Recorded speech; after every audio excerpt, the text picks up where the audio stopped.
고린도전서 2장 1절로 16절 말씀까지.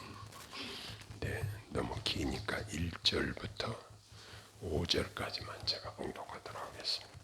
형제들아, 내가 너희에게 나아가 하나님의 증거를 전할 때에 말과 지혜의 아름다운 것으로 아니하였나니, 내가 너희 중에서 예수 그리스도와 그가 십자가에 못 박히신 것 외에는 아무것도 알지 아니하기로 작정하였습니다.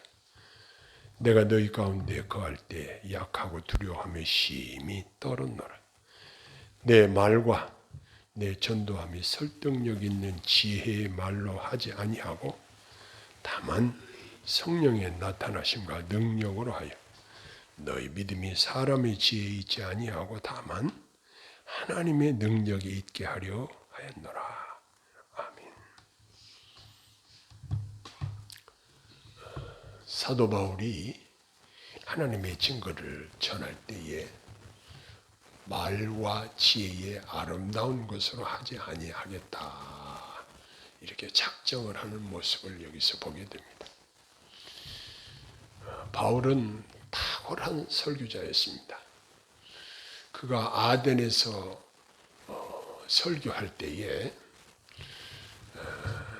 그들의 상황과 문화를 전제로 해서 또 헬라 철학과 그들의 문학을 인용해서, 그리고 자기가 가지고 있는 철학적 지식을 총동원해서 아덴 사람들에게 설교를 한 적이 있었습니다. 그런데 이런 노력에도 불구하고 아덴 사람들의 반응은 냉담하고 별로 열매가 없었습니다. 그래서 그가 깨닫고 작정한 것은 다음부터는 하나님의 증거를 할 때에, 하나님 말씀을 증거할 때에 말과 지혜의 아름다운 것으로 하거나 인간적인 수단과 방법을 사용하는 것에 치중하지 않겠다, 이렇게 마음에 작정을 했다는 것입니다. 우리도 복음을 전할 때에 인간의 방법이나 수단을 지나치게 의존해서는 아무 소용이 없다는 것을 깨닫게 됩니다. 무엇보다도 우리는 성령님의 도우심을 의존해야 한다는 사실을 새삼 깨닫게 됩니다. 성령님을 의지하고 순수하게 복음만을 증거하면 놀라운 구원 역사를 경험하게 되는 것입니다. 이제 사도 바울은 또 작정한 것이 있는데, 예수 그리스도와 그 십자가 외에는 아무것도 알지 않기로 작정하였다, 이런 이야기를 하고 있습니다. 즉, 이 말씀은 예수 그리스도와 십자가만 전하기로 작정하였다는 말입니다. 그런데 이 말씀은 전도를 위해서 다른 지식이나 방법 등을 완전히 무시하기로 하였다는 뜻은 아닙니다. 사도 바울은 자신이 가진 풍부한 지식을 자유자재로 사용했음에 필요하다면 그의 로마의 시민권까지도 적절하게 사용했던 적이 있습니다. 즉, 복음 전할 때 필요한 것들을 사용하되 그 중심은 오직 예수 그리스도와 그의 십자가에 두겠다는 것이 자기의 작정한 사실인 것을 여기서 밝히고 있습니다. 우리의 참된 자랑거리는 예수 그리스도와 그의 십자가뿐입니다. 그리스도의 십자가는 우리에게 영원한 생명을 주었기 때문에 예수 그리스도와 그의 십자가는 우리의 영원한 자랑거리가 되는 것입니다. 3절에 보니까 내가 너희 가운데 거할 때 약하며 두려워하며 심히 떨었노라 라는 이야기를 합니다. 하지만 이 말씀대로 사도 바울이 나약하고 겁이 많고 소심하다, 그렇지는 않습니다. 그는 복음을 위해 죽기까지 각오할 만큼 강한 믿음과 그 어떤 강직한 성품을 가진 자로 성경이 소개하고 있습니다. 다만 사도 바울은 자신이 전하는 복음이 얼마나 소중한 것인가를 알기에 혹 잘못하여 누구라도 실족해 된다면 어떻게 할까를 두려워하며 떨리는 마음으로 복음을 전했다는 뜻인 것입니다. 이와 같이 주님의 도우심을 힘입어 겸손하게 그리스도의 십자가를 증거하는 것이 전도자의 합당한 자세라는 것을 여기서 배우게 됩니다. 요즘 정보 홍수 시대에 살고 있습니다. 그래서 사람들이 이 땅에서 필요한 정보와 지식을 찾느라 얼마나 많은 노력을 하는지 모릅니다. 그러나 그러한 것들은 마지막 날의 대부분이 아무 쓸모없는 것들이 거의 대부분입니다. 무엇보다도 영원한 진리인 성경 말씀에 우리는 집중해야 할 것입니다. 여기 7절에 보니까 하나님이 우리의 영광을 위하사 만세 전에 미리 정하신 것이라 이런 말씀이 있어요. 하나님과 그 독생자이신 그리스도께서 우리의 구원을 위해서 세상을 만들기 전에 미리 다 계획하시고 준비하셨으면 지금도 일하고 계시고 앞으로 우리 구원이 완성되기까지 실행하시는 분이 우리 하나님이십니다. 하나님께서는 이처럼 철저한 계획을 세우시고 사랑과 정성으로 우리를 대우하여 주신다는 사실을 깨닫게 됩니다. 하나님의 계획과 섭리를 믿는 자는 그 어떤 것도 두려워하지 않습니다. 이 땅에 어떤 일을 만난다고 해도 낙심하거나 두려워할 필요가 없습니다. 지금 전 세계 사람들이 걱정하고 두려워하는 것이 뭐냐면 러시아 푸틴 대통령이 핵무기를 사용하면 어떻게 할까? 미국의 바이든 대통령이 핵무기만 써봐. 가만 안 둘 테니까 우리도 거기에 적절한 조치를 취할 거야 하고 엄포를 놓지만 지금 젤렌스키 대통령이 지금 러시아에 빼앗겼던 데를 하나씩 회복하면서 러시아의 전세가 불리해지니까 핵무기를 사용하지 않을까 하고 걱정들을 많이 합니다. 만일 러시아가 핵무기를 어느 일정 곳에 투하를 한다면 미국에서는 가만히 있겠는가? 그 어마어마한 폭발력을 가진 강호할 만한 핵무기들이 지구촌에 여기저기 투하된다면 과연 이 땅은 지구의 종말을 맞이하는 것인가? 사람들이 걱정들을 많이 하고 있습니다. 그런데 이 지구의 종말이 온다고 해도 우리 그리스도인들에게는 아무 두려움이 없습니다. 왜냐하면 우리에게 주신 영생이 있기 때문에 그렇습니다. 우리들이 하나님의 보호하심 아래에 있다는 사실을 기억하고 우리는 어떠한 환난이나 어려운 상황이 닥쳐도 담대하게 살아갈 수 있는 근거가 하나님께 있다는 사실입니다. 그런데 전도는 뭐냐? 전도는 하나님의 특급 비밀을 전하는 것입니다. 그리스도를 통해서 예비하신 모든 은혜와 진리는 인간의 어떤 이성이나 지식이나 이런 것들로 깨달을 수 있는 것이 아닙니다. 이것은 하나님의 1급 비밀인데 하나님께서 창세전에 봉에 두셨던 암호를 성령의 계시를 통해서 깨닫고 그것을 전하는 것입니다. 이 하나님의 위대한 비밀을 깨닫는 길은 오직 성령님이 깨닫게 해주시고 알려주시는 데 있다는 사실입니다. 이렇게 하나님의 성령의 도우심으로 그 은혜를 보다 더 깊이 깨닫는 복된 체험을 구원 얻은 자들이 경험하게 되는 것입니다. 성령님은 어떤 분이십니까? 하나님 속에 있는 모든 것들을 다 통달하고 계신 분입니다. 왜냐하면 삼위일체 하나님이시기 때문에 그렇습니다. 그래서 제3위 하나님인 성령님의 조명과 깨닫게 하심을 통해서만이 하나님의 뜻을 알 수 있고 하나님의 지혜를 깨달아 알 수 있는 것입니다. 그래서 여기 기록되기를 하나님의 신령한 일들은 하나님의 영이신 성령을 통해서만 분별할 수 있다는 것입니다. 특별히 성령님의 도우심으로 영적 통찰력을 가지고 보아야 깨닫게 되는 것입니다. 그럴싸하게 말하지만 진리가 아닌 것들이 있습니다. 아주 요란하고 거창하게 나오지만 하나님과는 아무 상관이 없는 행사들이 있고 그런 일들이 있습니다. 우리는 분별력을 가지고 봐야 할 것입니다. 과연 저것이 그리스도의 십자가의 복음과 어떤 연관성이 있는가? 저것이 과연 하나님께 영광을 돌리는 일인가? 자기 영광을 얻기 위한 일인가? 잘 분별해서 우리가 취사 선택해야 할 것입니다. 그리고 우리를 구원하신 하나님이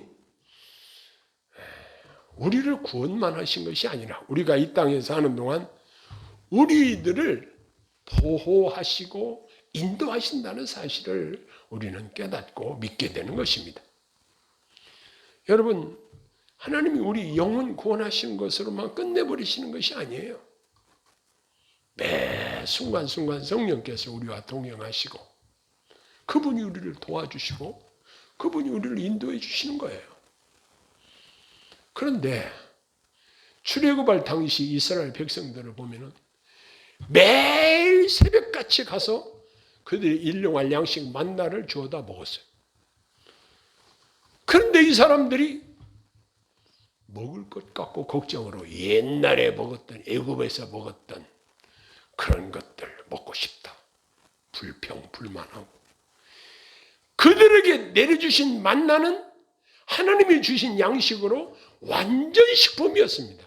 그거 하나만 먹어도 완전히 체력을 유지할 수 있는 아주 귀한 식품이었습니다.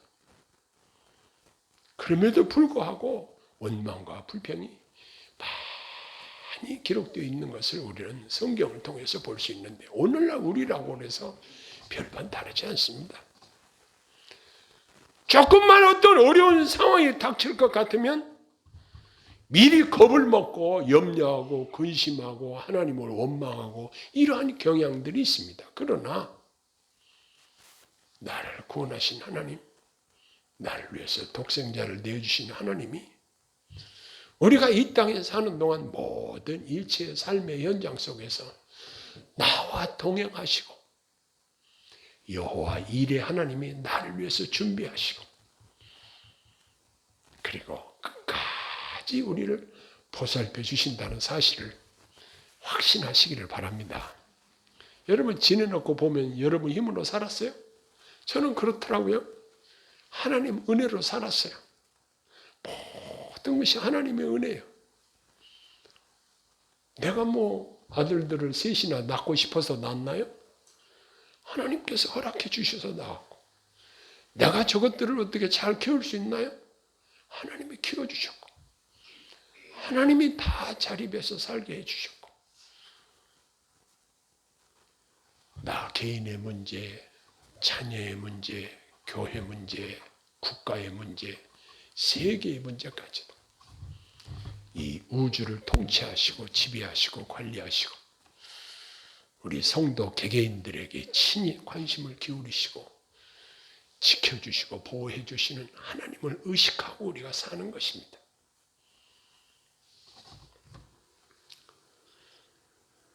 그래서 하나님의 은혜를 힘입어 사는 우리들의 모든 삶의 순간순간이 하나님의 은혜요 복인 것을 깨닫게 됩니다. 그리고 이제 신령하게 사는 성도님들은 실상은 최고의 위치에 있는 자들입니다. 꼭 대통령이 되어야 무슨 내각의 어느 한 자리를 차지해야 중요한 위치에 있다? 이렇게 말할 수 없는 것이고 사실 우리 성도님들이 참으로 중요한 위치에 있다는 사실을 깨닫게 됩니다. 15절에 보면 이런 말씀이 있어요. 신령한 자는 모든 것을 판단하나 자기는 아무에게도 판단을 받지 아니하느니라 그랬습니다. 성령님의 도우심을 받으며 사는 성도들은 큰 자유와 특권을 누리며 사는 자들이라는 사실을 알게 됩니다. 아무에게도 판단을 받지 않아요. 근데 여기 16절에 보니까 누가 주의 마음을 알아서 주를 가르치겠느냐? 그러나 우리가 그리스도의 마음을 가졌느니라 그랬습니다. 하나님께서 우리로 하여금 성령님을 통하여 하나님의 마음을 알고 헤아려 그 뜻과 진리를 행하게 하신 것입니다. 참으로 영광스럽게도 우리가 그리스도의 마음을 가졌다. 이 엄청난 은혜로운 말씀을 여기 기록하고 있습니다. 하나님은 자기 백성들을 사랑하셔서 독생자까지 내어주셨는데 우리 안에 그리스도의 마음을 주셨다는 것입니다.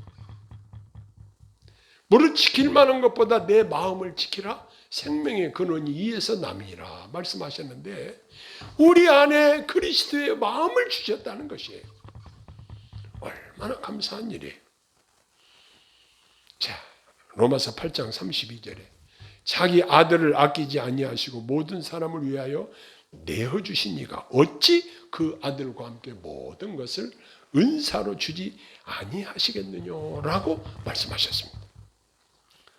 자, 이제 전도자의 자세에 대해서 우리가 한번 정리를 해보십시다. 전도를 겁내지 맙시다. 내가 전도했는데 저 사람이 안 믿으면 어떻게 하지? 그것은 내가 걱정하거나 책임질 일이 아닙니다. 다만 우리는 복음을 전하면 내 책임을 다하는 것입니다. 전도는 어려운 것이 아닙니다. 내 힘으로, 내 지식으로, 나의 언변으로 하려면 어렵습니다. 그러나 성령께서 힘주시고 도와주시면 넉넉히 가능합니다. 하나님의 권위로 말씀을 전하는 것입니다. 내게 능력 주시면 할 수 있습니다. 내가 용기를 내지 못해 못하는 것이 문제지. 하기만 하면 하나님이 책임져 주십니다. 지옥 갈 영혼들을 불쌍히 여기는 강한 마음의 충동을 느끼며 우리는 복음을 전하는 것입니다. 간단해요. 예수님이 당신의 죄를 용서하시려고 그 죄값을 치르시려고 십자가에 못 박히셨다. 그 예수님이 지금 당신의 마음을 내 말을 통해서 두드리고 계신다. 마음을 열고 그 예수님 모셔드려라. 그리고 함께 천국가자. 시간이 얼마나 걸려? 1분도 안 걸리잖아요. 어려운 것이 아니에요. 전도 대상자를 구원하시는 여부는 전적으로 하나님의 뜻에 달려 있습니다. 모든 것 다 맡기고 우리는 전하기만 하면 됩니다.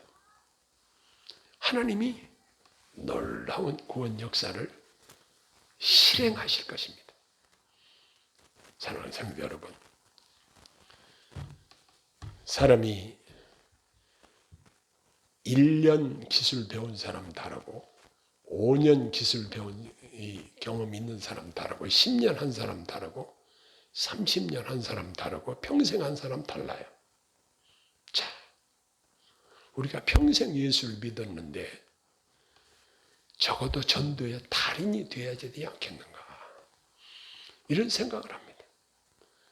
매주일 말씀을 듣고 성경을 보고 그 말씀을 묵상하고 하나님 은혜 속에 살면서 내가 전도 대상자를 만났을 때 전도를 주저하고 겁내서 못한다고 한다면 하나님이 그런 사람을 어떻게 사용하시겠느냐, 이런 생각을 해봅니다. 내가 예수 그리스도와 그의 십자가를 전하는 것이 결코 부끄러운 일이 아니고 못할 일이 아니고 부득불해야 될 일인 것입니다. 왜? 이것이 사람을 구원하시는 유일한 방편이기 때문인 것입니다. 여러분 어떻습니까? 저와 여러분은 하나님의 성령께서 사자로 보냄을 받은 자들입니다. 미국의 대사가 우리나라에 와서 대통령을 마음대로 접견해서 만날 수 있습니다. 왜? 미국이란 나라의 대통령이 보낸 대사이기 때문에 그렇습니다. 우리나라 대통령이 미국의 대사를 함부로 대할 수가 없어요. 저와 여러분은 미국보다도 더 큰 하나님 나라의 왕이신 하나님이 보내신 전권 대사예요. 이 자부심과 긍지를 가지고 불쌍한 영혼들을 구원하는 이러한 긴박한 심령으로 그들에게 원색적인 십자가의 복음을 전해야 할 것입니다. 우리 주님이 여러분들의 입술을 사용하시고 여러분들 마음속에 그리스도의 마음을 주셨어요. 우리 주님이 뭐하러 오셨나요? 천국 복음을 전해서 사람들을 천국으로 인도하기 위해서 오셨죠. 그 일을 우리에게 맡기셨어요. 너희는 온 천하를 다니며 복음을 전파하라. 모든 족속으로 제자를 삼아 아버지와 아들과 성령의 이름으로 세례를 주고 내가 분부한 것을 가르쳐 지키게 하라. 이것이 예수님의 최고 중요한 명령이에요. 우리가 말이 좀 어눌해도 괜찮아요. 사람들이 알고 있는 지식을 공부를 많이 못하고 가방끈이 짧아도 상관없어요.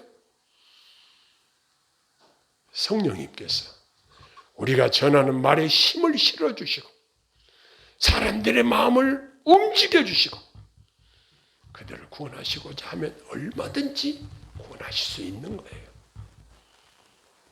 내가 하려면 내 힘으로 하려면 너무나 어렵고 불가능하고 힘들지만 성령님의 도우심을 힘입어 그분이 내 입술을 주장하시고 내가 말할 때 그분이 능력을 부어주시고 사람들을 구원하시면 능히 가능한 거예요. 아직도 복음을 듣고 구원받을 사람은 우리 도처에 우리 주변에 깔려 있어. 이제 저와 여러분들에게 이렇게 말씀을 통해서 감동하실 때 우리는 마음에 작정을 하고 글을 쓰는 사람은 글을 통해서 복음을 전하고 말을 하는 사람은 말을 통해서 복음을 전하고 사람들과의 접촉을 통해서 복음을 전할 수 있는 기회를 잡아야 됩니다. 그럴 때 우리 하나님께서 우리 마음을 아시고 사람들의 마음 문을 열어주시고 복음을 듣게 하시고 희한해요. 이 복음은 능력이 있어요. 그 사람들 속에서 역사한다고 그랬어요. 그래서 하나님이 구원 역사를 진행하시는 것입니다. 기도하겠습니다. 하나님 아버지, 저희들이 복음 전하는 일에 너무나 게을리했던 것을 용서하여 주옵소서. 인간의 생각으로 추측하고 겁내고 복음을 부끄럽게 여겼던 것을 용서해 주시고 이제는 예수 그리스도와 그의 십자가에 못 박힌 원색적인 복음을 증거할 수 있도록 우리 입술에 복을 주시고 우리가 만나서 전하는 사람들의 마음을 감동시켜 주시고 역사하여 주시옵소서. 많은 전도의 열매가 맺히게 하옵소서. 예수님 이름으로 간절히 기도하옵나이다. 아멘.